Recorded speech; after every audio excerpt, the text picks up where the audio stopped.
A dirt-smudged 12-year-old boy walked into the most exclusive private bank in Manhattan. "I just want to check my balance," he whispered. The billionaire investor laughed so hard the room joined him. But when the screen finally loaded, his laughter died in his throat and never returned. That single number would dismantle his certainty, expose his cruelty, and force him to confront a truth he had spent his entire life avoiding. Some people are invisible until the moment they prove they never should have been. Before we continue, stories like this exist to remind us that the people we overlook often carry the greatest truths. Hit that subscribe button. Smash the like. If you believe that no one should be invisible, drop a comment telling me where you're watching from. Because what happens next begins with a single, quiet moment that changes everything.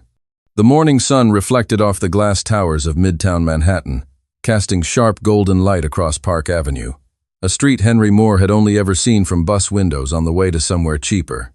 At 12 years old, he had learned that there were two types of people in this city: those who belonged in buildings like these, and those who swept the floors after everyone else went home. Today, for the first time in his life, Henry was about to cross that invisible line.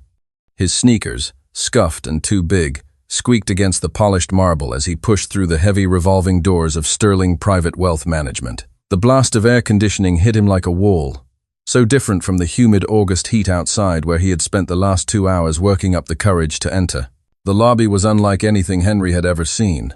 Marble columns stretched 40 feet high, supporting a ceiling inlaid with what looked like actual gold leaf. Crystal chandeliers, each probably worth more than every apartment in his building combined, cast a soft glow over leather furniture that seemed too perfect to touch. Everything smelled expensive: fresh lilies, polished wood, something else he could not quite name. Success, maybe. Belonging, things that had never applied to him. Henry clutched the worn envelope in his jacket pocket, feeling the edge of the debit card inside. His fingers were dirty. There had not been running water in his building for 4 days, and he was painfully aware of the smudge of dust on his cheek that he had tried and failed to scrub off at a public restroom that morning. His t-shirt was thin, faded, stretched out at the collar. His jeans had a patch on one knee that his mother had sewn years ago, back when she was still alive to sew things. "May I help you?" The voice came from a woman behind a sleek marble reception desk. She was looking at him the way people in this part of the city always looked at him. Like he was something unpleasant that had wandered in by mistake. Like he was a problem that needed solving, preferably by security. "I." Henry's voice came out as a whisper. He cleared his throat and tried again. "I just want to check my balance." The woman's perfectly shaped eyebrows rose slightly, her mouth tightening into a line that was not quite a smile but definitely not friendly. "I am sorry, young man, but this is a private banking institution. Perhaps you are looking for the branch bank on Lexington Avenue. Or, I have an account here," Henry interrupted, immediately regretting how desperate he sounded. "I have a card." He pulled out the envelope with trembling hands, extracting the black card that had arrived in his mailbox 6 months ago with no explanation, no letter. Just his name printed in silver letters he could barely believe were real. He had been too afraid to use it until now. Too afraid it might be some kind of mistake that would get him arrested or worse. The receptionist's expression shifted from disdain to confusion as she looked at the card. It was clearly from this bank. The logo matched perfectly. But Henry could see her brain struggling to process how a kid who looked like he had been sleeping under a bridge could possibly have an account at one of the most exclusive wealth management firms in New York. "I see," she said slowly, her tone suggesting she saw nothing at all. "Well, you will need to speak with one of our senior advisors. If you will just wait over there." She gestured vaguely toward a seating area lined with chairs Henry was certain he was not supposed to sit in. But Henry barely heard her. His attention had been captured by the man striding across the lobby like he owned not just the building but the entire block. He moved with the kind of confidence that came from never being told no, never being ignored, never having to wonder if he belonged. His suit was charcoal gray, perfectly tailored, probably custom-made in Italy or London or one of those places Henry had only seen in movies. His shoes were polished to a mirror shine. His silver watch caught the light, the kind of watch Henry had seen in store windows with price tags that made his stomach hurt, and his face, sharp-featured and tanned, from what Henry guessed was a recent vacation somewhere warm and expensive, wore an expression of amused contempt. Gabriel Anderson. Even Henry, who knew almost nothing about banking or business or the world of people who had money, had heard the name. Gabriel Anderson sat on boards. He closed deals. He appeared in business magazines with headlines about billion-dollar energy acquisitions and venture capital wins. At 48, he was considered one of the most successful private investors in the country, managing portfolios for tech founders, Hollywood executives, and families whose wealth was so old it had survived the Civil War. He was everything Henry was not: powerful, respected, untouchable. And he was staring directly at Henry with a look that made Henry's stomach twist into knots. "Jennifer," Gabriel called to the receptionist, his voice carrying across the lobby with the easy authority of someone who had never been interrupted in his life. "Is there a reason we are allowing street kids into the building? I thought we had protocols for this sort of thing." The words hit Henry like a punch to the chest. Around the lobby, other clients, all dressed in expensive suits and designer dresses, turned to stare. A woman with pearls paused mid-conversation. A man with slicked back hair looked up from his phone, eyebrows raised. Henry felt his face burning, a mixture of shame and anger that made his vision blur at the edges. "Sir," Jennifer began, her voice uncertain, "the young man claims he has an account with us." "An account?" Gabriel's laugh was sharp and cruel, cutting through the quiet hum of the lobby like a knife. "Look at him, Jennifer. He has got dirt on his face and clothes that look like they came from a donation bin in Newark. The only account he is familiar with is probably whatever his parents owe to the pawn shop." More laughter rippled through the space. The woman with pearls covered her mouth with a manicured hand, her eyes bright with mean delight. The man with the phone smirked and muttered something to the person next to him. Henry wanted to run. Every instinct in his body screamed at him to turn around, push back through those revolving doors, and disappear into the streets where at least people ignored him instead of mocking him. He had been stupid to think a piece of plastic could change anything, stupid to think he could walk into a place like this and be treated like a person. But then he thought about the eviction notice taped to his apartment door. He thought about his little sister Emma asking him that morning if they would have dinner tonight, her voice small and hopeful. He thought about his mother, Lena, who had worked herself to exhaustion, cleaning buildings just like this one, buildings where people like Gabriel Anderson walked past her without ever seeing her face. "I have a card," Henry said again, louder this time. His voice shook, but he forced himself to step forward, to walk across that perfect marble floor toward Gabriel Anderson's desk, near the window. "I just want to check my balance." Gabriel's expression shifted from amused to annoyed. Clearly he had expected Henry to slink away in tears. The fact that this dirty kid was actually approaching him seemed to offend him on a personal level. "Security," Gabriel called out, raising one hand. But then he paused. A new expression crossed his face, something that looked almost like curiosity but meaner, sharper, like a cat that had found a mouse and decided to play with it before finishing it off. "Actually, wait," Gabriel said, a slow smile spreading across his face. "This could be entertaining." He leaned back in his leather chair, the kind that probably cost more than Henry's rent for a year, and gestured lazily toward Henry. "Come here, kid. Let's see this account of yours." Henry walked forward on legs that felt like they might give out at any moment. He could feel every eye in the lobby on him, judging, calculating, dismissing. His two big sneakers seemed impossibly loud against the marble. The envelope in his hand felt like it weighed 1,000 pounds. When he reached Gabriel's desk, he had to tilt his head up to meet the man's eyes. Gabriel was still smiling, but it was not a kind smile.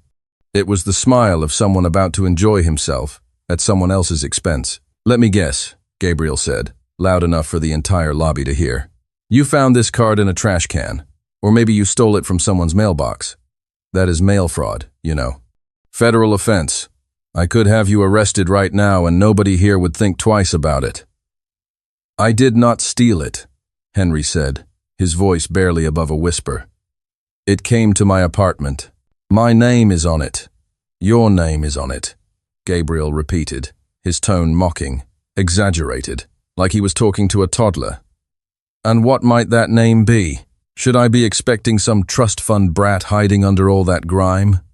Henry, he said quietly.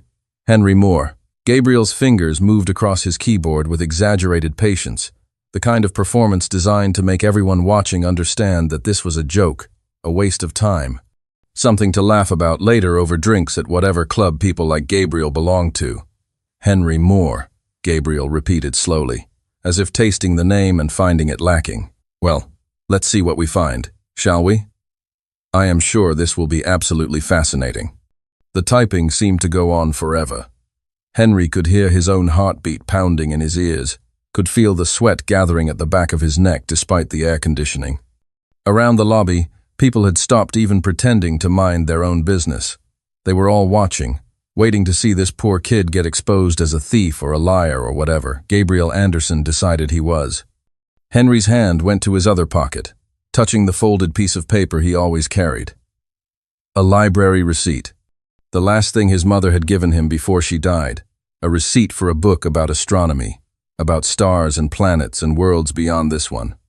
She had told him to keep it, to remember that knowledge mattered more than anything, that no one could take what you learned, that worth was not measured in dollars. Henry held onto that receipt now, his fingers tight around the worn paper, and he waited. He waited for the screen to load. He waited for Gabriel Anderson's smile to freeze. He waited for the moment when everything would change, when the number on that screen would prove that his mother, Lena Moore, the woman who had cleaned floors in Charleston, West Virginia, and Pittsburgh, Pennsylvania, without anyone ever learning her name, had left him something that no amount of mockery could erase. He waited for the truth. Gabriel Anderson was not used to being inconvenienced. At 48 years old, he had built a career on decisiveness, speed, and the ability to recognize value in seconds. Just 3 days ago, he had closed a $2.7 billion energy acquisition in Houston, Texas, absorbing a mid-sized natural gas operation that would feed his portfolio for the next decade. He had flown back to New York on a private jet, slept 4 hours, and come to Sterling Private Wealth Management this morning to finalize paperwork on an offshore trust that would shelter another $100 million from taxation. He did not have time for this. He did not have patience for this. And he certainly did not have sympathy for whatever scam this kid was trying to pull. Gabriel leaned back in his chair and let out a laugh, loud and sharp, the kind of laugh designed to fill a room and invite others to join. It worked. Within seconds, the woman with pearls was giggling behind her hand. The man with slicked back hair chuckled and shook his head. Even Jennifer at the reception desk allowed herself a small, nervous smile. "Is this a school tour?" Gabriel asked, his voice dripping with mock curiosity. "Did someone forget to tell me we were hosting field trips for underprivileged youth today? Because I definitely would have brought candy." More laughter.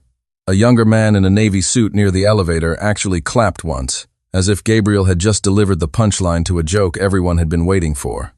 Henry stood frozen in front of the desk, his face burning, his throat tight. He wanted to speak, to defend himself, but the words would not come. "Did Halloween come early this year?" Gabriel continued, clearly enjoying himself now. "Because that is the only explanation I have for why someone dressed like a Dickens character just walked into a private bank asking for financial services. Should we check if he has a tiny Tim Crutch hidden somewhere?" The cruelty was so casual, so effortless, that it almost did not register as cruelty at all. It sounded like humor. It sounded like someone making light of an awkward situation. But Henry could feel the weight of it, the way each word pressed down on him like a hand on his chest. He thought about running.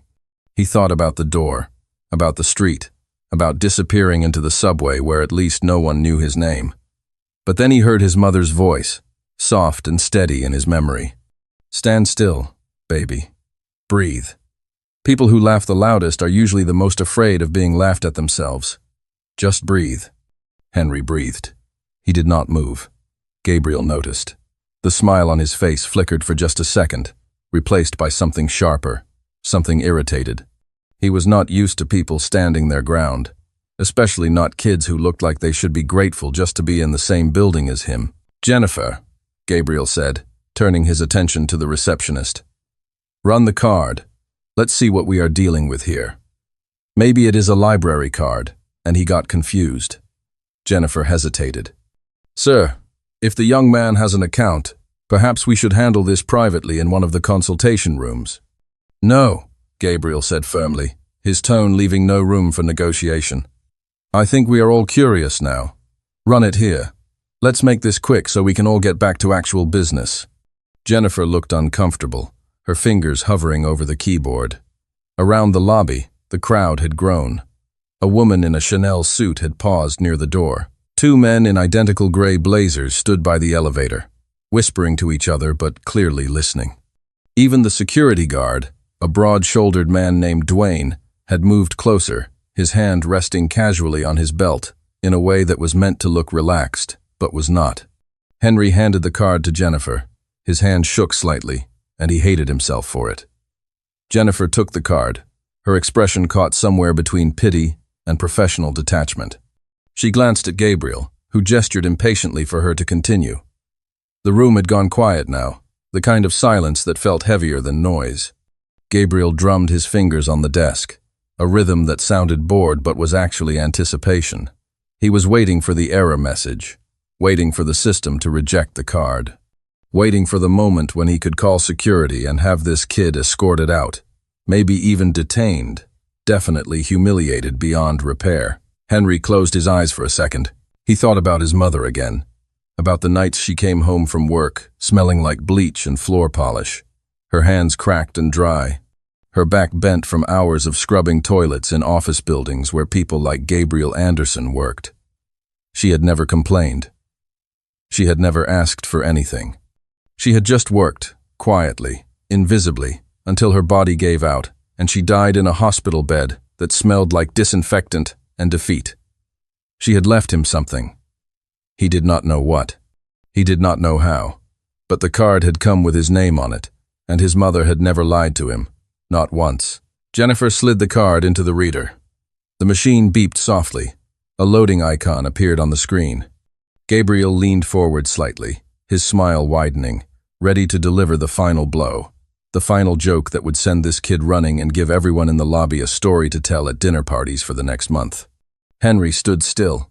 He breathed, and he waited for the screen to prove that his mother, even in death, had seen him, that she had known, that she had planned for this exact moment when the world would try to tell him he was nothing. The loading icon spun, and the room held its breath. The system accepted the card immediately. No hesitation, no error code, no flashing red warning that usually appeared when someone tried to use a fake or stolen card. Just a soft beep and a green light on the card reader that meant the system recognized it, validated it, accepted it as real. Jennifer's posture changed instantly. Her shoulders, which had been relaxed, almost slouched in that casual way people hold themselves when they are going through motions they have done 1,000 times, went rigid. Her spine straightened. Her fingers, which had been moving across the keyboard with practiced efficiency, froze mid-air, hovering over the keys like she had forgotten what she was supposed to do next. Gabriel noticed. He was trained to notice. 48 years of reading rooms, reading people, reading the microseconds of hesitation that preceded bad news or good deals, had taught him to watch body language the way other people watched stock tickers. And Jennifer's body language had just shifted from bored compliance to something else, something that looked almost like alarm. "What is it?" Gabriel asked, his voice still casual, but edged with impatience. Jennifer did not answer right away. She was staring at the screen, her eyes wide, her mouth slightly open. Her hand moved to the mouse, clicking something, then clicking again, as if she was trying to confirm what she was seeing or maybe hoping it would change if she refreshed the page. No error message appeared. No security alert flashed across the screen. The system, which was designed to flag suspicious activity, stolen cards, fraudulent accounts, or anything that deviated from normal patterns, remained silent, calm, unbothered. Gabriel's smile faltered. Just slightly. Just enough that the man in the navy suit near the elevator noticed and stopped smiling himself. The woman with pearls tilted her head, confused. The room, which had been buzzing with laughter and whispered comments just moments before, began to quiet, not out of respect, out of confusion. "Jennifer," Gabriel said again, his tone sharper now. What is the problem? Is the card fake or not? Jennifer finally looked up from the screen, her face pale. She glanced at Henry, then back at Gabriel, then at the screen again, as if she needed to verify one more time that what she was seeing was real. "Sir," she said softly, her voice uncertain, "the card is valid. It is registered to this institution. There is no fraud alert, no holds, no restrictions." Gabriel's jaw tightened. He leaned forward, his hands flat on the desk. "Then why are you staring at it like it just grew teeth?" Jennifer swallowed. She looked at Henry, her expression shifting from professional detachment to something that might have been caution or maybe even nervousness. "Can you confirm your full name for me, please?" "Henry Moore," Henry said, his voice quiet but steady. He did not stammer. He did not look away. He stood there, small and dirt smudged and out of place, and he spoke his name like it mattered, like it belonged here just as much as Gabriel Anderson's did. Jennifer typed the name slowly, carefully, as if she was afraid of making a mistake. The system processed it, accepted it, matched it. She stared at the screen for a long moment, her lips pressed together in a thin line. Gabriel's annoyance was shifting now, morphing into something he did not like: curiosity. He hated being curious about things that did not matter, and this kid did not matter. This kid was a waste of time, a punchline, a story he would tell later with a drink in his hand about the day some street urchin wandered into Sterling and thought he could play with the big boys. But Jennifer's reaction was wrong. Her silence was wrong. The system's calm acceptance was wrong. "What is going on?" Gabriel demanded, his voice low and controlled but carrying an edge that made Jennifer flinch. She hesitated, then spoke carefully, as if each word was a landmine. "The account is active, sir. It is legitimate. It is registered under Henry Moore's name and social security number. There are no flags, no issues." Gabriel's fingers drummed on the desk again, faster now, more agitated. "Then pull up the balance. Let's see what we are dealing with. Maybe it is $10, and we have all just wasted 5 minutes of our lives on nothing." Jennifer's fingers moved back to the keyboard, slower this time, more deliberate. She clicked something, paused, clicked again. The screen began to load. Around the lobby, people were watching now, with a different kind of attention. The laughter had stopped. The smirks had faded. Even Dwayne, the security guard, had moved closer, his eyes flicking between Gabriel, Jennifer, and Henry like he was trying to understand what was happening. Why the energy in the room had shifted from mockery to something thicker, heavier, harder to name. Gabriel watched the screen.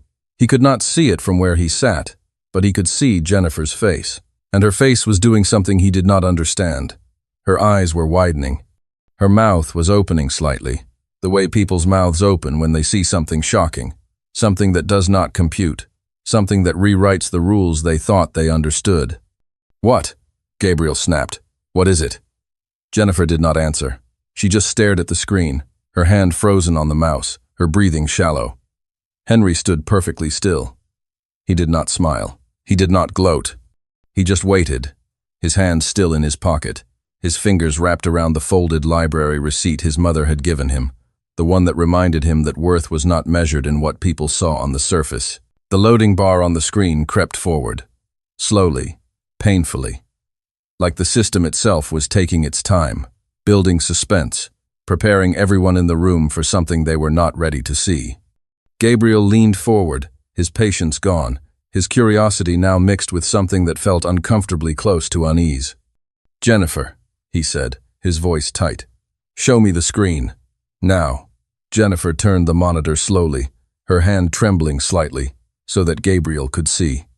And for the first time in 20 years, Gabriel Anderson's face went completely blank. The number on the screen was not $10. It was not 100. It was not even 1,000. The balance loaded fully, digits appearing one by one, and the room held its breath. The screen froze for just a second, as if the system itself needed a moment to process what it was displaying. Then the numbers appeared, one digit at a time, filling the balance field with a figure that did not make sense, could not make sense, should not exist on the account of a 12-year-old boy who looked like he had not eaten a proper meal in weeks. Jennifer's face drained of color, not slowly, not gradually, but all at once. like someone had opened a valve and let every drop of blood drain out of her cheeks. Her skin went from healthy pink to a pale gray that made her look sick, shocked, like she had just witnessed something impossible. Her mouth opened, but no sound came out. Her hand, still resting on the mouse, began to tremble. Gabriel stood up. He did not mean to.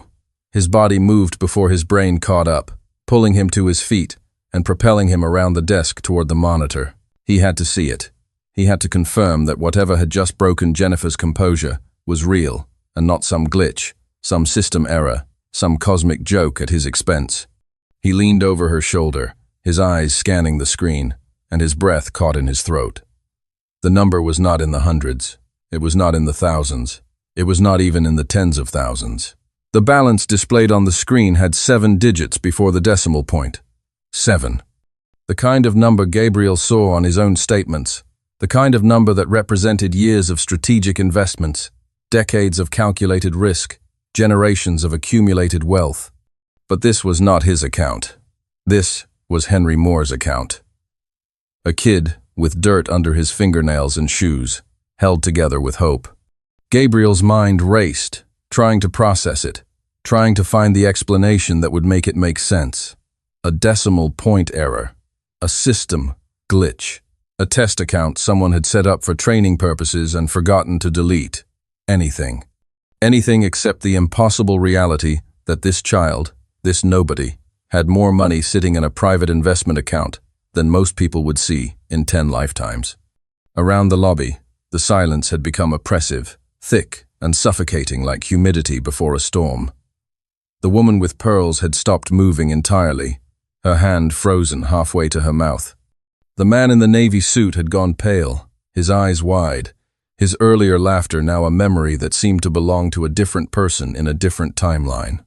Even Dwayne, the security guard, had stopped shifting his weight, standing perfectly still like a statue, his eyes locked on the screen he could not see but whose impact he could feel, radiating through the room. Henry did not smile. He did not celebrate. He did not do anything that might suggest he had known this was coming, or that he felt vindicated by the shock rippling through the space. Instead, he braced himself. His shoulders tensed. His jaw tightened. His fingers gripped the library receipt in his pocket so hard the paper crumpled. Because he knew, somewhere deep in the part of him that had learned to expect disappointment, that this was the moment something would go wrong. The system would crash. Someone would accuse him of hacking. Security would drag him out, and no one would believe him. The money would disappear as quickly as it had appeared, and he would be left with nothing but the memory of what it felt like to be seen, and then erased. Gabriel stared at the screen, his brain still refusing to accept what his eyes were telling him. This was not a joke. This was not a prank. This was not some mistake that could be laughed off and forgotten. This was real. The account was real.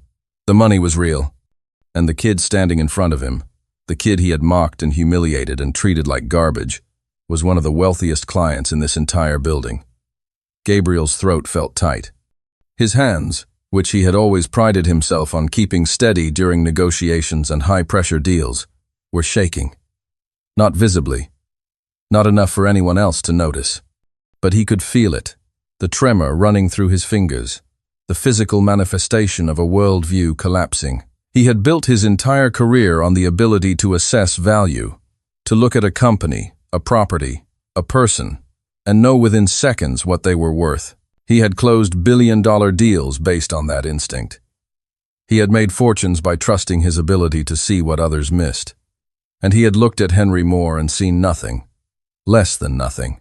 He had seen a problem to be removed, a joke to be made, a story to be told over expensive whiskey in private clubs where people like Henry were not allowed through the door. And he had been wrong. Catastrophically, publicly, irrevocably wrong. Jennifer finally found her voice, though it came out as barely more than a whisper. "Sir," she said, looking at Gabriel with an expression that might have been fear or might have been pity. "This account is flagged as high priority. Tier 1, client status. There are protections in place. Legal structures. Trust arrangements. This is not—" She paused, searching for words. "This is not a standard account." Gabriel did not respond.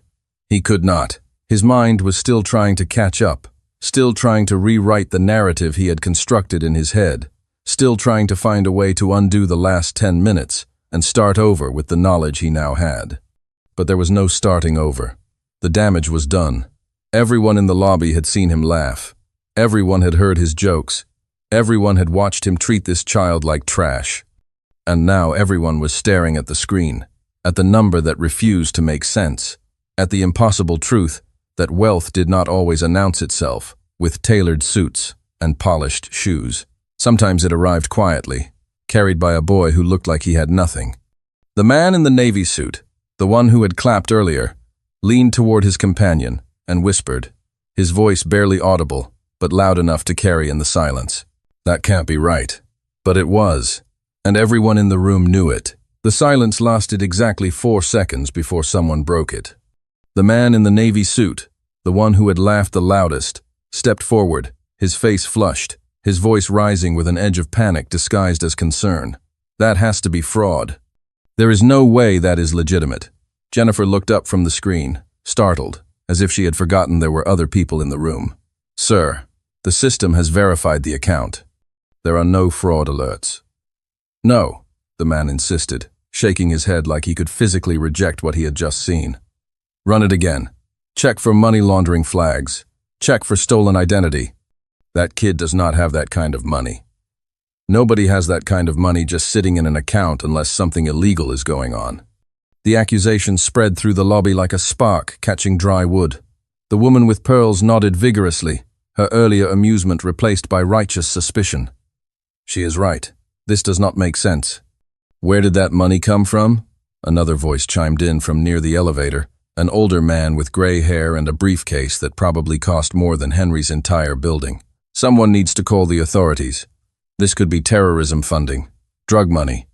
The words came faster now, overlapping, building on each other, creating a narrative that allowed everyone in the room to maintain their sense of superiority. Because if the money was illegal, then they had not been wrong to judge Henry. They had been right. He was still trash, just trash with stolen wealth. Dwayne, the security guard, moved closer, his hand now resting more deliberately on his belt, his posture shifting from observer to enforcer. "Kid," he said, his voice flat and professional. "I am going to need you to step over here and answer some questions." Henry's stomach dropped. He had known this would happen. He had known that, even if the money was real, even if the system accepted him, people would find a way to reject him, because people like him were not supposed to have money. People like him were supposed to stay invisible, grateful, silent. "I did not do anything wrong," Henry said quietly, his voice barely carrying over the rising murmur of accusations. Gabriel finally found his voice. It came out cold, clipped, stripped of the earlier mockery, but no less cruel. "Jennifer, pull the transaction history. I want to see every deposit, every transfer, every source of funds for the past 12 months. If there is anything remotely suspicious, we report it immediately. Do you understand?" Jennifer hesitated, her fingers hovering over the keyboard. "Sir, I do not have the authorization to access that level of detail without compliance approval." "Then get compliance," Gabriel snapped. "Now, before this turns into a federal investigation with our name attached to it." The lobby door opened, and the energy in the room shifted again. A woman walked in, mid-50s, wearing a charcoal gray suit that was expensive but not showy, her hair pulled back in a neat bun, her expression calm and utterly unimpressed by the chaos unfolding in front of her. She carried a leather portfolio under one arm and moved with the kind of quiet authority that did not need to announce itself. Evelyn Hardwick, Senior Compliance Officer, flown in weekly from the Boston office to oversee high-value accounts and regulatory issues.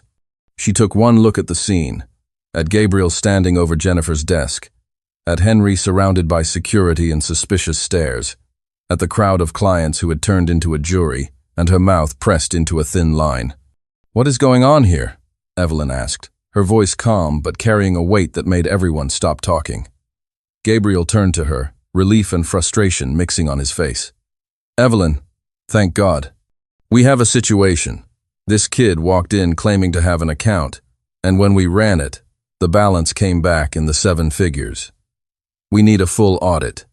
Transaction, history, source of funds verification, everything. Because this smells like fraud, or worse. Evelyn walked past Gabriel without acknowledging his urgency and stopped in front of Henry. She looked at him. Really looked at him. Not with judgment or suspicion, but with the clinical assessment of someone trained to see patterns and inconsistencies. What is your name? Henry Moore, Henry said, meeting her eyes. Evelyn nodded once, then turned to Jennifer.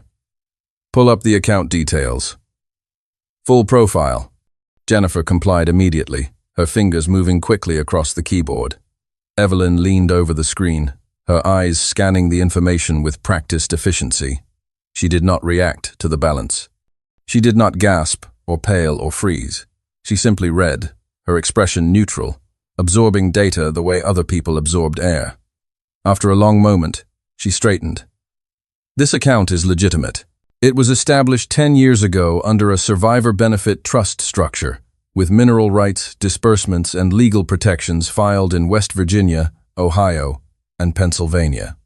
Every deposit has been documented, reported, and cleared through federal monitoring systems. There is no fraud. There is no money laundering. This is a legally protected trust for a minor beneficiary.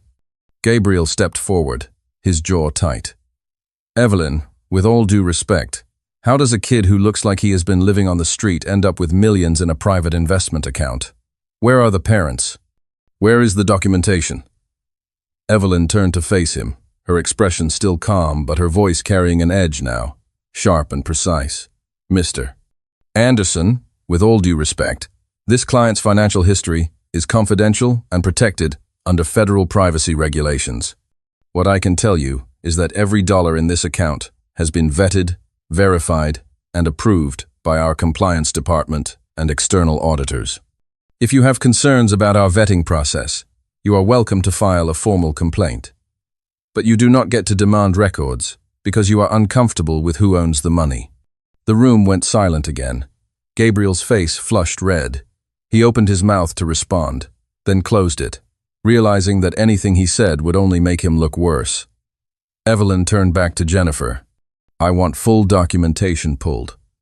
Not because there is an issue, but because this client deserves the same service and transparency we provide to every Tier 1 account holder. Pull the trust documents, the beneficiary agreements, the source of funds, reports, everything. And I want it done in a private consultation room, not in the middle of the lobby where this young man has been subjected to public humiliation. She glanced at Gabriel, her expression making it clear exactly who she held responsible for that humiliation. Jennifer nodded quickly, already gathering files, pulling records from databases that required multiple security clearances. Evelyn placed a hand gently on Henry's shoulder. Mr. Moore, if you would come with me, we will review your account in private and answer any questions you have. Henry nodded, his throat too tight to speak. As he followed Evelyn toward the back offices, he could feel every eye in the lobby on him. But the stares had changed. They were no longer mocking. They were calculating, reassessing, realizing. And behind him, Gabriel stood frozen, watching the boy he had laughed at walk away with more dignity than he had ever shown. The consultation room was small, private, with walls lined in dark wood and a single window overlooking Park Avenue. Evelyn gestured for Henry to sit in one of the leather chairs, then settled across from him with the portfolio open on the table between them. She did not speak right away.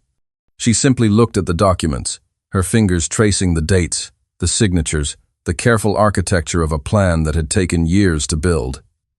Your mother was Lena Moore, Evelyn said quietly. It was not a question. Henry nodded, his throat tight. She worked nights, Evelyn continued, reading from the file. Janitor. Courthouses in Charleston, West Virginia. Office buildings in Cleveland, Ohio. Commercial properties in Pittsburgh, Pennsylvania. 22 years. Never missed a shift unless she was physically unable to stand. Henry closed his eyes.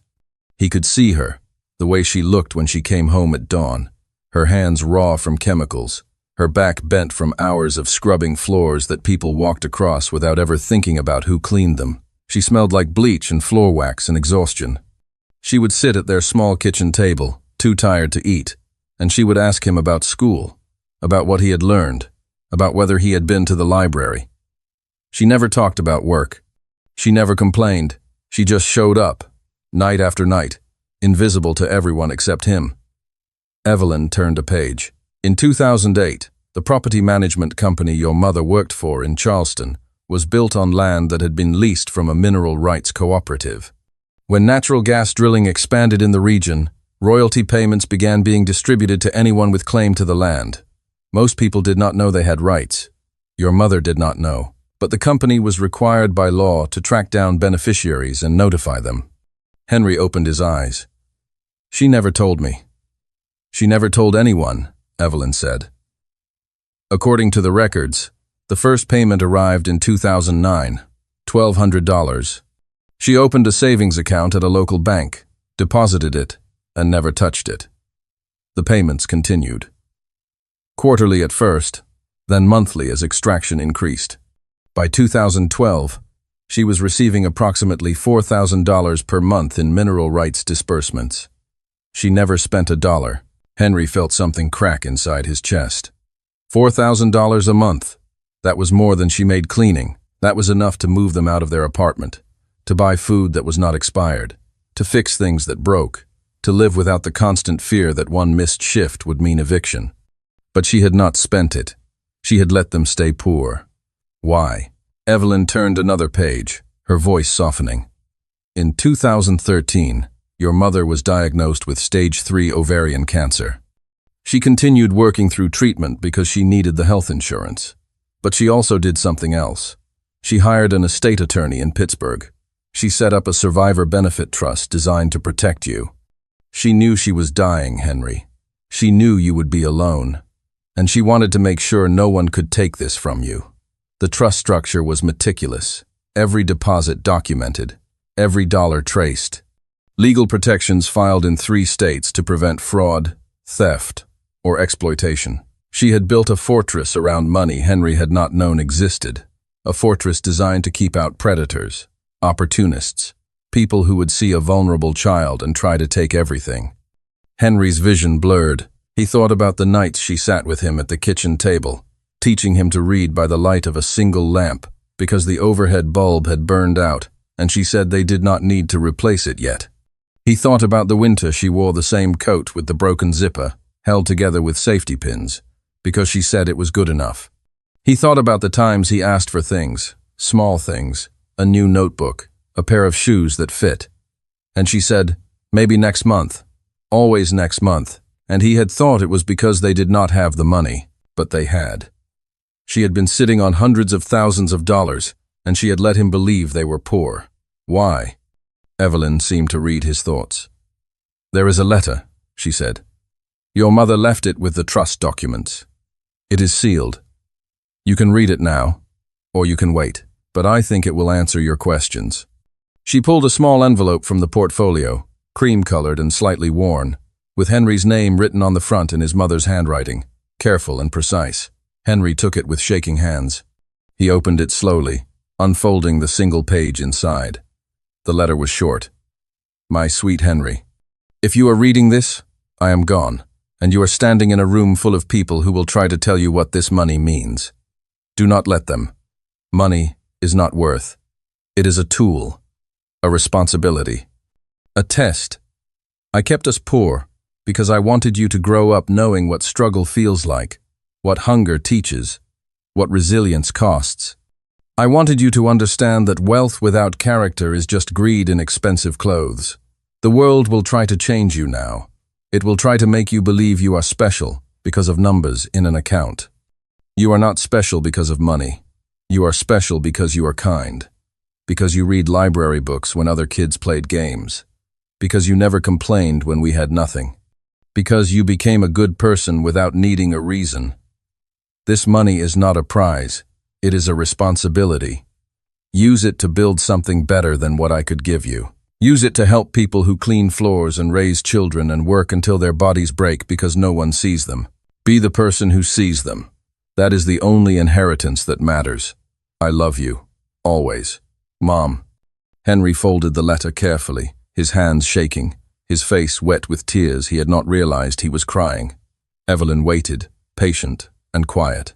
"Every dollar is legal," she said finally. "Every dollar is intentional.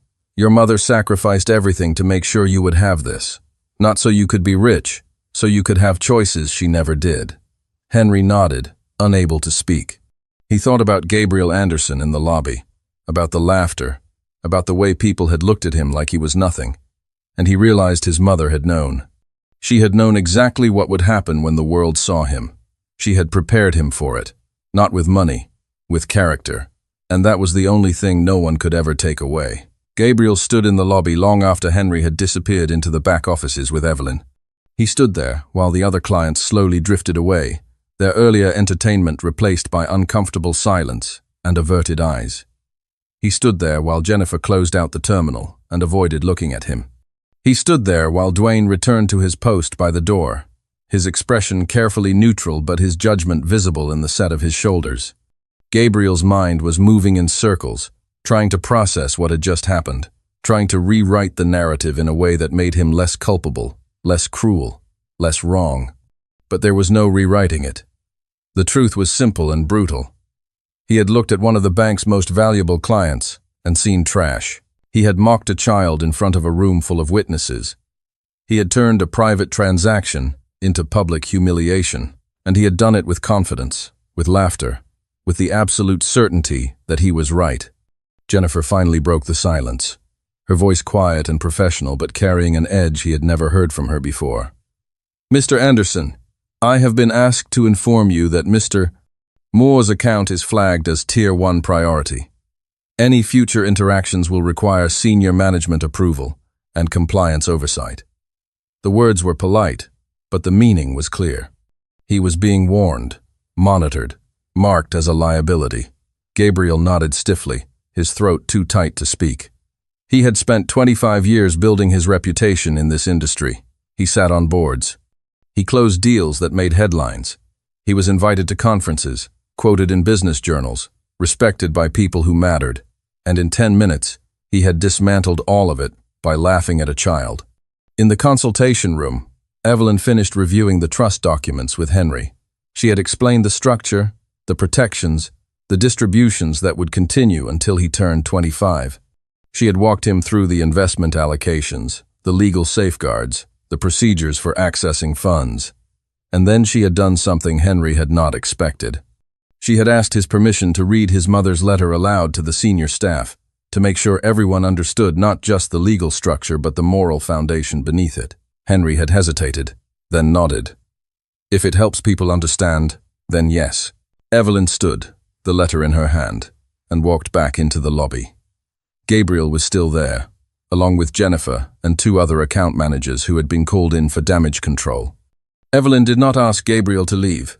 She simply began reading, her voice calm and clear, carrying through the marble space like a bell. "My sweet Henry, if you are reading this, I am gone, and you are standing in a room full of people who will try to tell you what this money means. Do not let them. Money is not worth. It is a tool, a responsibility, a test." Gabriel felt the words land like blows. Each sentence stripped away another layer of the armor he had built around himself. The justifications, the rationalizations, the belief that wealth equaled value and poverty equaled failure. Evelyn continued. "I kept us poor because I wanted you to grow up knowing what struggle feels like, what hunger teaches, what resilience costs. I wanted you to understand that wealth without character is just greed in expensive clothes." Gabriel's hands clenched at his sides. He thought about his own wealth, earned through deals and leverage and calculated risks. He thought about the Houston acquisition, the $2.7 billion he had celebrated just days ago. He thought about his apartment overlooking Central Park, his vacation home in Aspen, his cars, his watches, his life built on the belief that success was measured in assets and influence. And he thought about Lena Moore, a woman who had scrubbed floors for 22 years, who had received thousands of dollars every month and never spent a dime on herself, who had died in a hospital bed still wearing a coat held together with safety pins because she was saving every dollar for a son she knew she would have to leave behind. Evelyn reached the final lines. This money is not a prize. It is a responsibility. Use it to build something better than what I could give you. Use it to help people who clean floors and raise children and work until their bodies break because no one sees them. Be the person who sees them. That is the only inheritance that matters. She folded the letter carefully and looked directly at Gabriel. This is what Tier 1 priority means, Mr. Anderson. Not the dollar amount, not the investment potential. This. Character arriving before wealth. Sacrifice building foundations that greed never could. This young man's mother understood something most of our clients never learn. Money should arrive when character is ready, not before. The lobby was silent. Jennifer's eyes were wet. One of the account managers, a woman named Phyllis, who had been in banking for 30 years, wiped her face with the back of her hand. Even Dwayne, who prided himself on professional detachment, looked shaken. Gabriel felt something he had not felt in decades. Shame. Not embarrassment. Not regret. Shame. The deep, bone-level recognition that he had failed a test he had not known he was taking.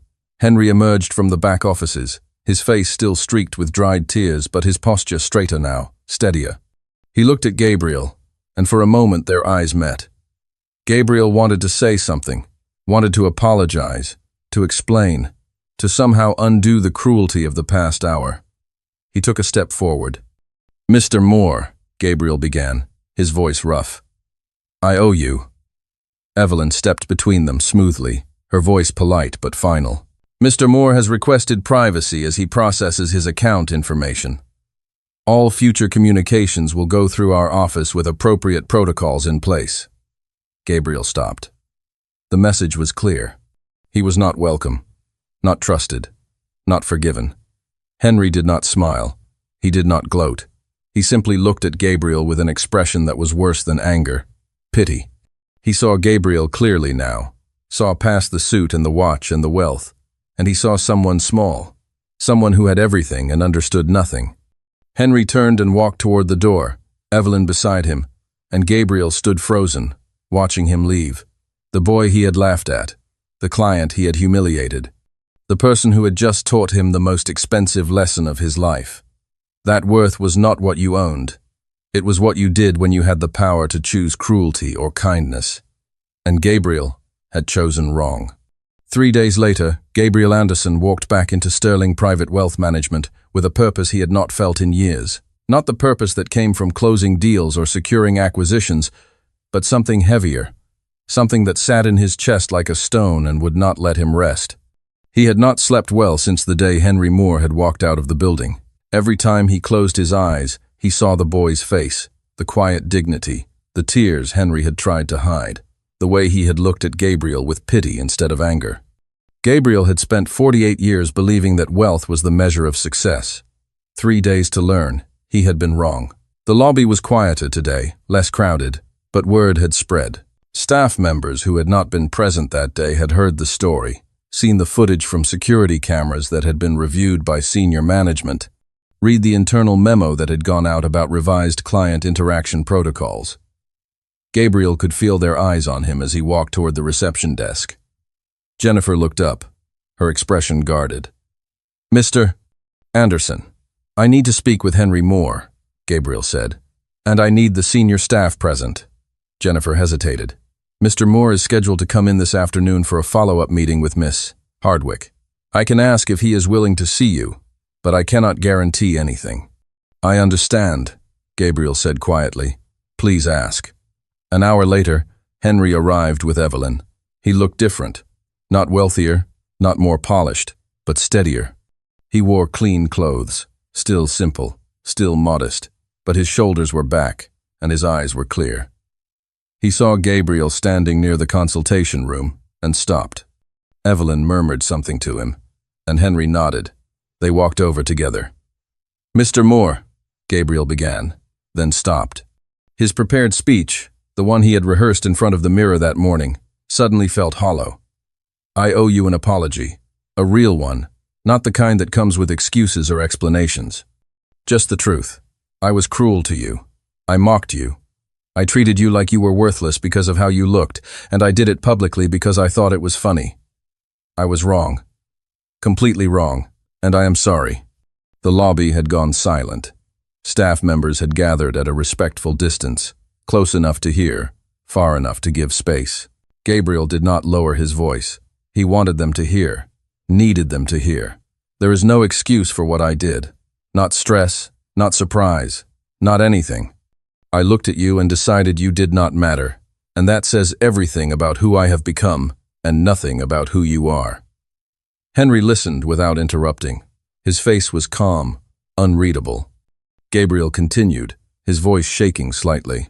"I have spent the last 3 days thinking about your mother, about what she sacrificed, about the fact that she had more integrity in her worn-out coat than I have ever had in my entire career.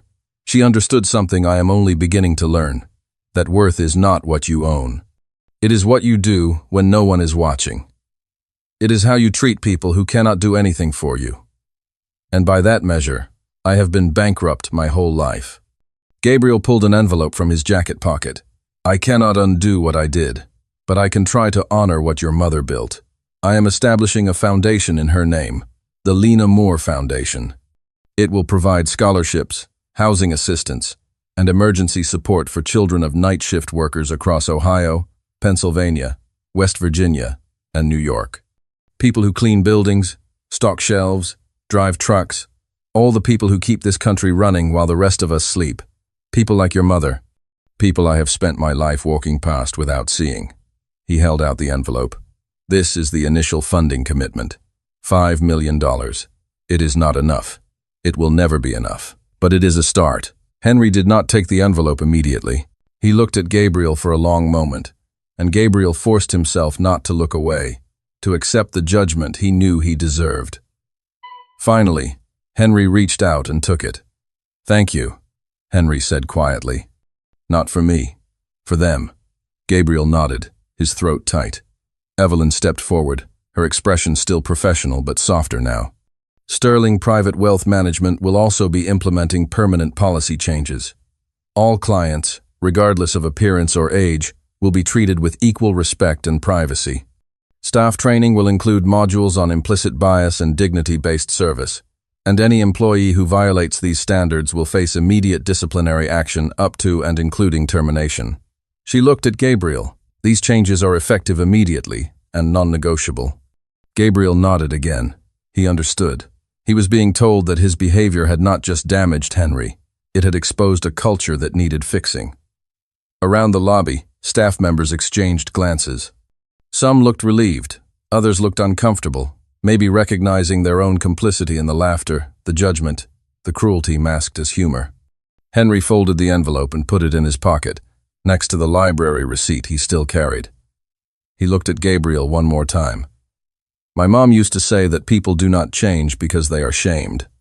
They change because they finally see. I think you are starting to see. That is worth something." It was not forgiveness. It was acknowledgement.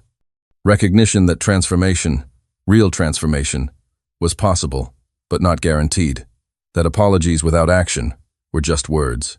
That Gabriel would have to prove, every day, that he meant what he said. Henry turned to leave. Gabriel watched him walk toward the door, no longer the scared kid who had whispered a request and been met with laughter.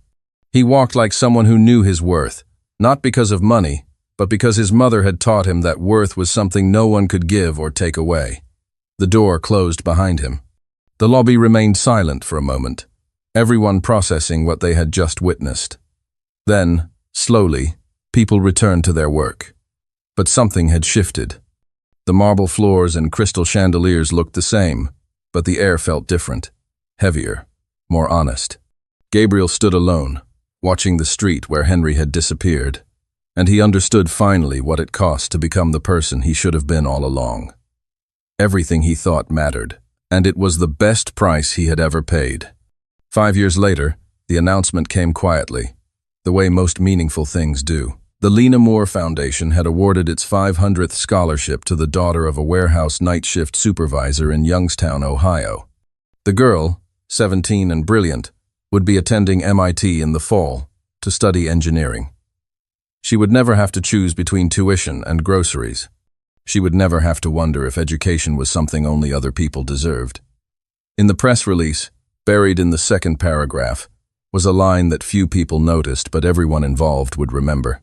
The foundation is overseen by Henry Moore, who serves as board chair alongside senior advisors from Sterling Private Wealth Management and Anderson Capital Group. Henry was 17 now, still quiet, still careful with his words, but no longer afraid of rooms where people wore expensive suits and made decisions that affected thousands of lives. He had learned to navigate boardrooms the way his mother had navigated courthouse hallways, with humility and purpose, never forgetting where he came from or why it mattered. He attended a private school now, not because he wanted to, but because Evelyn had convinced him that education was not betrayal. He lived in a modest apartment in Brooklyn with his younger sister Emma, who was 10 and obsessed with astronomy, just like their mother had been. The money sat mostly untouched, invested carefully, growing quietly, waiting for the moment when Henry would be ready to use it the way Lena had intended, not for luxury, for leverage, to build something that lasted longer than one life. Gabriel Anderson's name appeared in unexpected places now. Not in business journals celebrating acquisitions, though those still came, but in places that mattered more. On the advisory board of a worker rights organization in Pittsburgh, as a donor to housing initiatives in West Virginia, as a speaker at community colleges, talking to students about the difference between success and significance, about the cost of arrogance, about the day a 12-year-old boy taught him that wealth without character was just another form of poverty. He never told the full story in public. That belonged to Henry. But he told enough. Enough that people understood he had been changed by something, someone, who had walked into his life and refused to be invisible. The banking industry had changed too, slowly, incrementally, in ways that most people would not notice unless they were paying attention. Sterling Private Wealth Management had become a case study in business schools, not for their financial performance but for their client dignity protocols, for the training programs that taught staff to see people before portfolios, for the culture shift that had started in a marble lobby 5 years ago when a boy asked to check his balance, and the world tried to tell him he did not belong. Other firms followed, quietly, reluctantly. But they followed. Henry walked past the glass tower on Park Avenue sometimes, usually on his way to somewhere else, and he would pause for just a moment, looking up at the building that had once terrified him. He did not feel anger anymore. He did not feel shame. He felt something closer to gratitude, though not for the money, for the clarity, for the proof that his mother had been right, that the world would try to measure him in dollars and judge him by appearances, and his job was to refuse those measurements, to insist on truth, even when truth was uncomfortable, even when it made people laugh, even when it meant standing alone in a room full of strangers who thought they knew what worth looked like. He thought about that day often, not the laughter, not the humiliation, but the moment when the screen had loaded and the number had appeared, and everything everyone thought they knew had been proven wrong. The screen had not just shown a balance, it had shown the cost of assumptions, the danger of judging people by what you could see instead of what you could not, the reality that poverty and wealth were not opposites, but often existed in the same body, the same sacrifice, the same choice to value something invisible over something obvious. Henry had not walked into that bank asking for help. He had not asked for sympathy or charity or rescue. He had asked for truth. I just want to check my balance. 5 words. Simple. Honest. Impossible to misunderstand.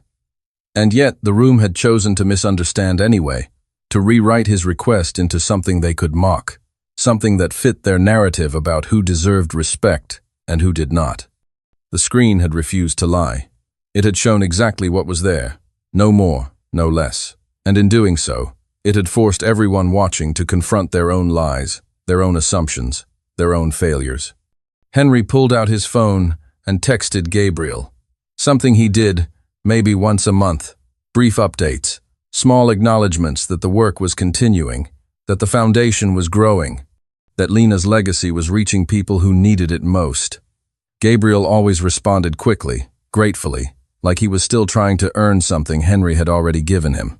Not forgiveness, recognition. That change was possible, that people could learn.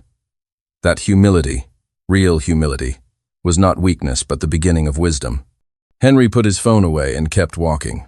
Behind him, the glass tower reflected the afternoon sun, casting light across the street, illuminating the faces of people who walked past without looking up. People who cleaned offices and drove trucks and worked night shifts and raised children and built lives out of discipline and sacrifice and love. People like his mother. People who deserved to be seen. The tower stood tall, gleaming, expensive, impressive. But Henry knew now what his mother had always known. Buildings were just buildings. Money was just money. What changed lives was not wealth. It was the choice to see people as they were, not as you assumed them to be. What changed people was humility. The willingness to admit you were wrong, to learn, to grow, to become better than you were yesterday. Money could build towers, but only humility could build character. And, in the end, character was the only thing that mattered, the only thing that lasted, the only inheritance worth leaving behind.